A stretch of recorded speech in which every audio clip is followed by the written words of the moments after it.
Segundo livro de Samuel, capítulo 7. Neste capítulo nós iniciamos com a Bíblia nos mostrando que Deus havia dado descanso ao rei Davi de todos os seus inimigos, né? Sabemos que Davi estava vindo de uma longa jornada de diversas batalhas e guerras.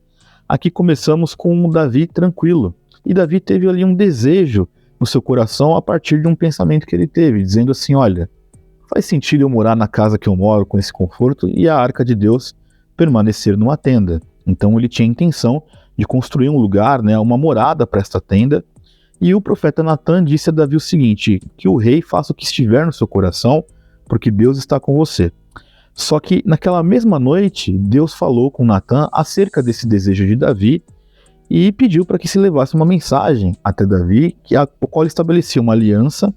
Deus estava ali dizendo que Davi teria o seu reino estabelecido e que a família de Davi, a descendência de Davi seria preservada, mas que não era Davi que tinha que fazer esse templo, esse lugar, né? O Deus ele foi muito claro na mensagem que ele manda para Davi. Ele diz o seguinte: o seu descendente, aquele que eu vou levantar e vou estabelecer o trono dele, é esse que vai fazer um templo para mim, deixando muito claro que até nisto Deus tem a soberania de tudo o que estava acontecendo no decorrer da história.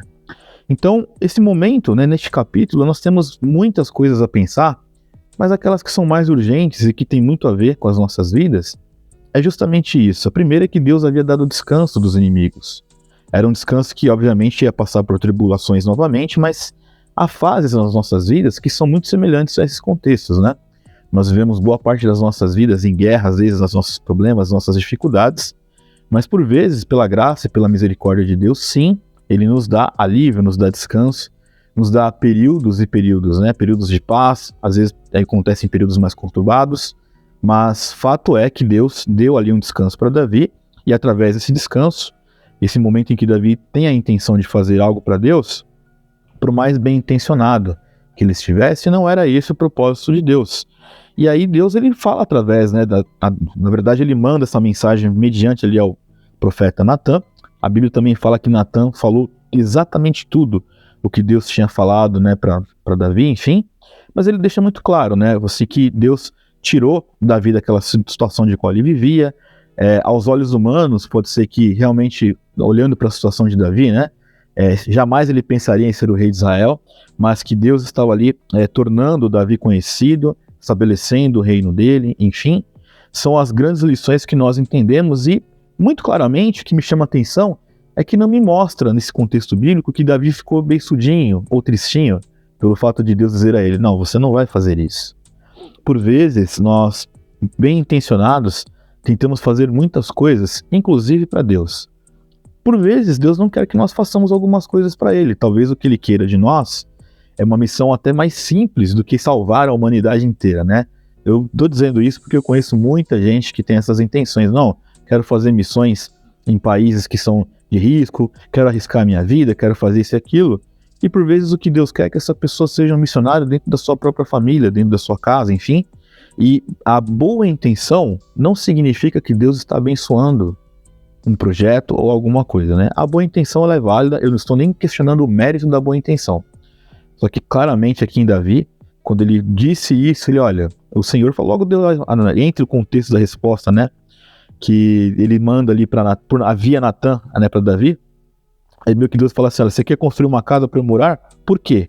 Até hoje, né, nunca morei numa casa desde que eu trouxe os filhos de Israel do Egito, né? Claro que Deus não estava dizendo que ele mesmo, em si mesmo, moraria, ele se referia à arca, né? Então, por mais lógico que possa ser esse contexto aqui de Davi, não era isso que Deus queria. E talvez, se nós tivéssemos a humildade de todas as vezes que nós tivéssemos as intenções de fazer as coisas para Deus, perguntássemos: Senhor, o Senhor quer que eu faça isso? Pode fazer todo sentido aos nossos olhos, mas às vezes não é o que Deus tem para nós. É simples assim. Isso é um exercício de muita humildade, de maturidade espiritual, porque às vezes ouvir não de Deus para muitas pessoas é um dilema. E para nós deveria ser uma coisa comum, porque para nós o que deveria importar é estarmos no centro da vontade de Deus.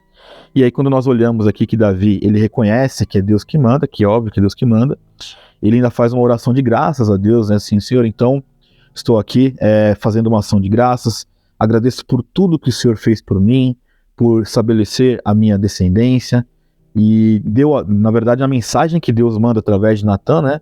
Ele falou: olha, Davi, o dia que você morrer, eu vou cuidar da sua descendência. Eu acredito que para um homem, para uma mulher, não deveria existir nada mais prazeroso de ouvir do Senhor, dizendo o seguinte: olha, o dia que você não estiver mais aqui, fique tranquilo que eu estarei cuidando dos seus filhos. Essa é a grande bênção que nós podemos buscar e esperar do Senhor.